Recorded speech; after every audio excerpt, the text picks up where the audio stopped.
When a narcissist is genuinely finished with you, there is no big explosion, no dramatic exit, and no final argument that provides you with any sense of clarity. That loud, messy discard that people often expect is actually a sign that there is still unfinished business. Rage, insults, blocking, smear campaigns, and sudden, frantic withdrawals are all heavily emotional behaviors. And when someone is acting out emotionally, it means that an attachment still exists. When they are truly finished, the shift is much quieter and far more unsettling. It feels exactly like the lights went out in a room where you were still standing. One moment you were the central focus of their attention, and the next you are treated as if you were never a significant part of their life at all. This quiet exit happens because the narcissist no longer sees any return on their emotional investment. You are no longer providing the reactions they crave. You may have stopped trying to engage, stopped explaining your side of things, stopped defending your character, or simply stopped providing the intense emotional energy they demand. Once that happens, confrontation becomes inefficient for them.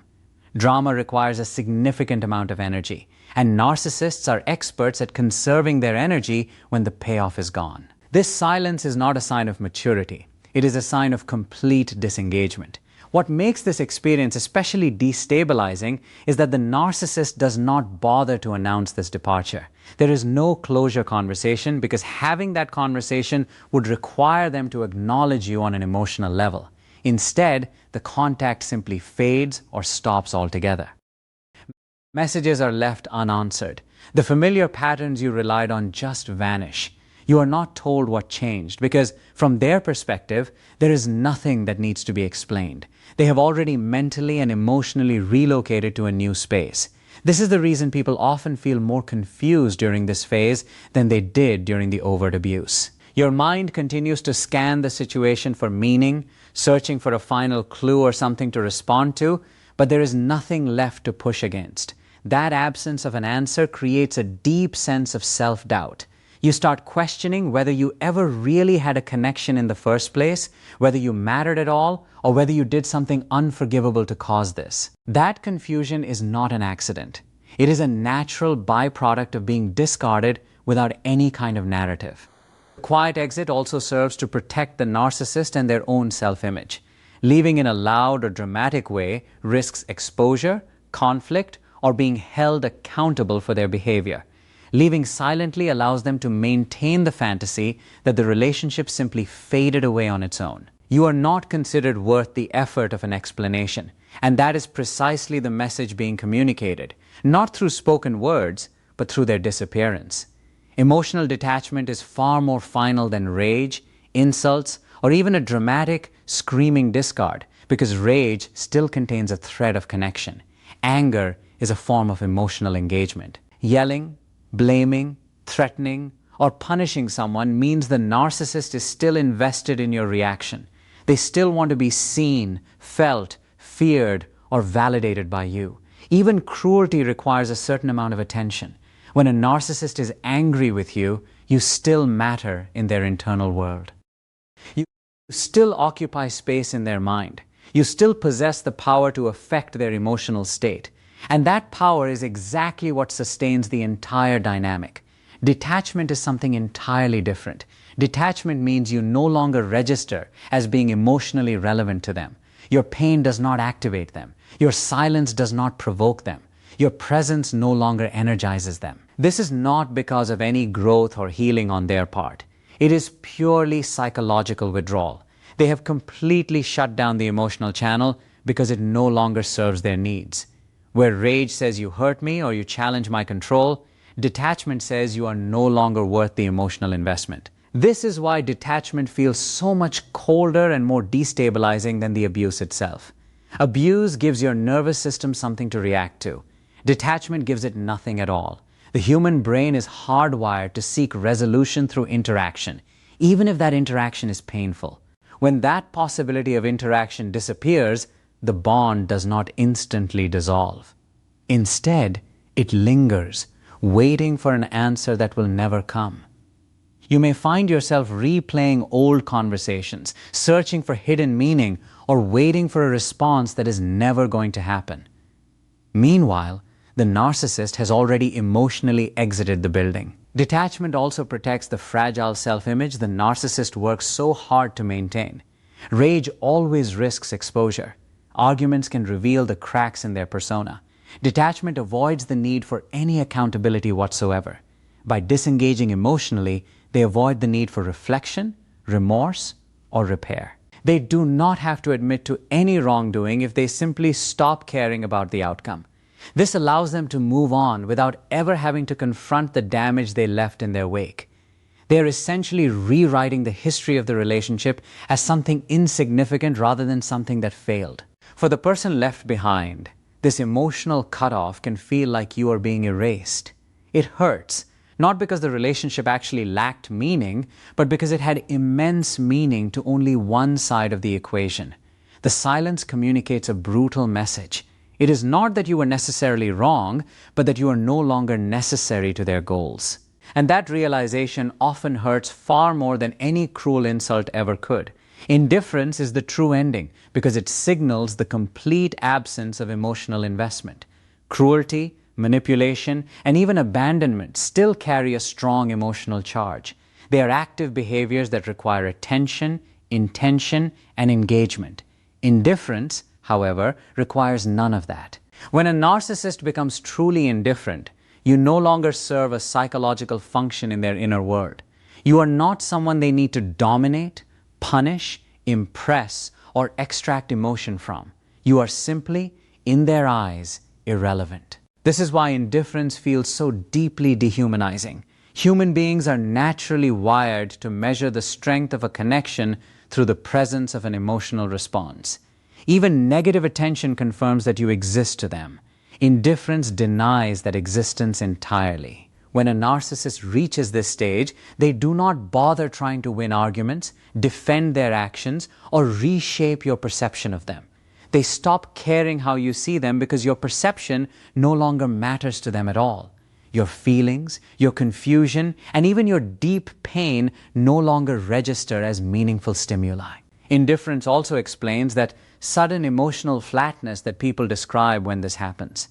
There is no anger to respond to, no warmth to reach for, and no tension left to resolve. Communication, if it exists at all, becomes entirely mechanical or completely non-existent. The warmth that once hooked you into the relationship is gone, and the hostility that once terrified you is gone as well. What remains is a profound sense of emotional emptiness. This is not peace, and it is not healing. It is simply the final state of their detachment. It is simply absence. For many survivors of these relationships, this phase of the process triggers a deeper, more profound grief than the actual abuse itself. While the abuse was occurring, it allowed you to believe that the relationship still had some kind of emotional substance, even if it was deeply toxic and damaging. Indifference, however, forces you to confront the harsh reality that the emotional reciprocity you were constantly fighting for never truly existed in the first place. The bond you felt so strongly was real to you, but to them, it was always conditional and entirely replaceable. Indifference also serves a vital protective function for the narcissist. It prevents them from having to look inward. Caring, even in a negative way, could potentially lead to feelings of guilt, shame, or responsibility. Indifference effectively shuts those doors forever. By emotionally nullifying you, they are able to move forward without having to integrate the reality of what they actually did or how their actions affected your life. This is precisely why chasing explanations during this phase will only deepen your wound. You are seeking meaning from someone who has already emotionally exited the building. The lack of a response is, in fact, the answer you are looking for. Indifference is not a phase that you need to work through. It is the absolute psychological endpoint. Recognizing that truth, as painful as it feels, often marks the beginning of the journey toward reclaiming your own emotional reality. Narcissists do not stop engaging with you because they have suddenly gained some level of insight or emotional maturity. They stop because they have successfully secured a replacement supply. This is one of the most difficult truths to accept because it completely dismantles the hope that their disappearance means they are finally reflecting, feeling remorse, or growing as a person. In reality, their emotional system is entirely transactional. When one source stops producing the necessary admiration, validation, obedience, or emotional intensity they crave, they simply redirect their attention elsewhere. This shift can appear to be quite abrupt, but internally, it is often calculated and has been underway for quite some time. A replacement supply does not have to be a better, healthier, or more compatible person. It only has to be new. Novelty provides the stimulation they need. A fresh person in their life has not yet had the time to set firm boundaries, challenge their narrative, or see what is hidden behind the mask. That makes them highly efficient for the narcissist. Once that new source is firmly in place, the old one becomes completely unnecessary to them. This is the reason the emotional cutoff feels so sudden and jarring. You are not being left because you failed. You are being left because you are no longer exploitable. In the same way, this replacement explains the chilling sense of calm that follows their departure. There is no longing, no deep processing, and no real grief on their end. Their emotional energy has already been reassigned to a new target. While you are still in the process of metabolizing the loss, replaying specific moments in your head, and searching for meaning, they are already busy mirroring someone new, telling a revised version of their story, and positioning themselves as someone who is completely unchanged and unaffected. The speed of this transition can feel like a secondary layer of betrayal on top of the abandonment you are already experiencing. What makes this situation especially destabilizing is that narcissists rarely announce this shift to you. There is no honest admission that they are moving on to something else. Instead, you may just sense it through their emotional absence, their delayed responses, or their sudden, chilling disinterest. If you confront them, they will likely deny it or minimize your feelings because transparency would expose the cold mechanics of their behavior. Acknowledging that they have found a replacement supply would require them to confront their own repetitive patterns, and those patterns threaten the carefully crafted self-image they live inside. This is also why trying to compete or prove your worth at this stage is so incredibly damaging to your own recovery. You are no longer participating in a normal relational dynamic. You are trapped in a supply economy that you never agreed to join. Their departure is not a verdict on your personal value or your replaceability as a human being. It is simply evidence of how they regulate themselves on an emotional level. Once the function you served has been successfully outsourced, the attachment dissolves without any ceremony, leaving you to process an ending that they have already abandoned internally. Closure is never given when a narcissist is truly finished with you. This is because closure requires a genuine recognition of the impact they had, and that recognition threatens their fragile self-concept. To offer you true closure, they would have to acknowledge that something real occurred between you, that emotions were deeply involved, and that their actions had lasting consequences. That level of acknowledgement introduces the need for accountability, and accountability destabilizes the carefully constructed narrative they live inside. So instead of ending things with clarity, they end them with pure absence. This lack of closure is not accidental or careless. It is highly protective of them. By refusing to explain, discuss, or process the ending, the narcissist maintains a sense of psychological control even while they are disengaging. You are left holding all the unanswered questions while they walk away completely unburdened. The imbalance continues, just in a much quieter, more insidious form. You are searching for meaning, but they have already erased the need for it entirely. People often misinterpret this silence as confusion or emotional overwhelm on the part of the narcissist. In reality, it is purely avoidance. Conversations about endings invite reflection, and reflection invites the possibility of shame. Rather than risk that internal discomfort, they opt out of the interaction entirely. Messages go unanswered. Attempts to talk are ignored or met with vague, dismissive responses. The door is not slammed shut in your face. It is left hanging open just enough to keep you suspended in uncertainty. This suspended state is deeply distressing because the human nervous system is wired to seek resolution. You may find yourself replaying old interactions, rewriting texts in your head, or imagining one final, perfect conversation that will make everything make sense. But closure from a narcissist is a total contradiction in terms. They are invested in protecting themselves, not in helping you heal. Any explanation they might offer would be self-serving, distorted, or incomplete, and almost always more confusing than helpful. The absence of closure also allows them to rewrite the history of your time together in private. Without a final conversation, there is no shared ending to the story. There is only their version and your lingering questions. They can minimize the relationship, deny its importance, or recast themselves as the reasonable person who simply moved on. You are left without a narrative anchor, which can make the loss feel unreal and invalidating. Understanding that closure will not come from them is a painful but absolutely necessary shift in your perspective. The silence is not a puzzle that you need to solve. It is the final conclusion. The clarity you are seeking cannot be extracted from someone who refuses to emotionally acknowledge what occurred. When you stop waiting for answers from them, you begin the slow, steady process of generating your own meaning. It will be grounded not in their absence, but in your own reality.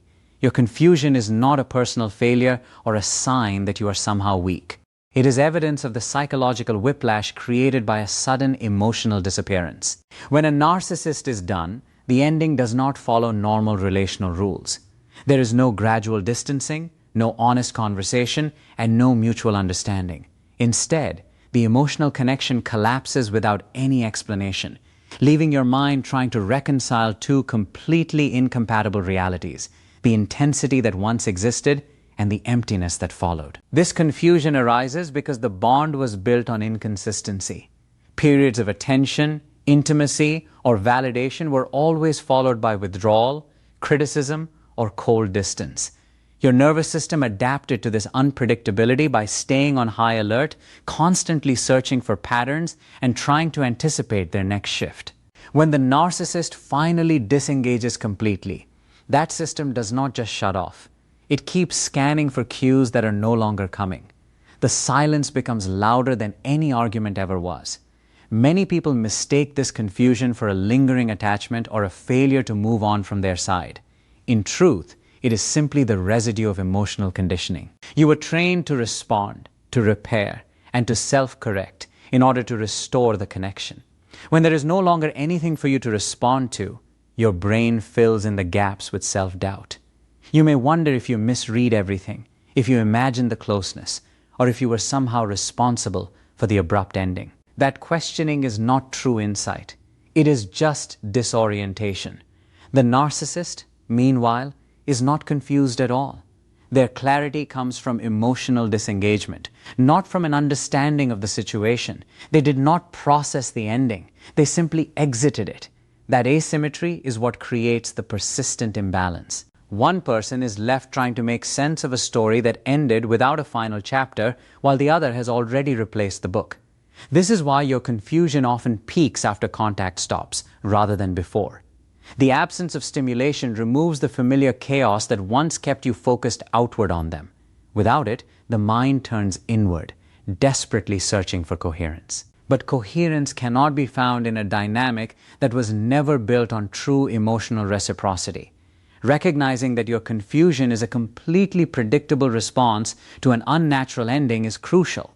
It shifts the question from what is wrong with me to what happened to me. That reframing is often the first step toward regaining your psychological footing because it places the confusion where it belongs, as a consequence of emotional abandonment, not as a reflection of your own worth or your perception of reality. The silence that follows is not calm, mutual space, or emotional peace. It is deliberate. When a narcissist goes silent after being done with you, that silence serves a very specific function. It allows them to disengage without the risk of confrontation, avoid all accountability, and maintain a sense of control without having to actively exert it. Silence becomes their primary strategy, not a reflection of their inner stability. That strategic silence works so effectively because it shifts the entire emotional burden onto you.